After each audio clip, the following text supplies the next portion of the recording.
It's not going well, and the carpenter really screwed me up.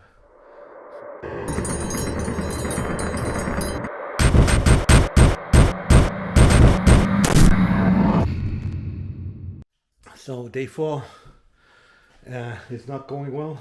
Typical Friday, when they were boxing in the drains downstairs in the garage for the 2 drains, and the carpenter really screwed me up.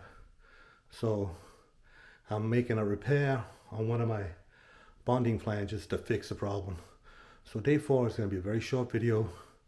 I'm just going to show you what's going on. So what happened was, he was boxing in the drain, and after I left, he pushed up on the bonding flange and made it pucker up.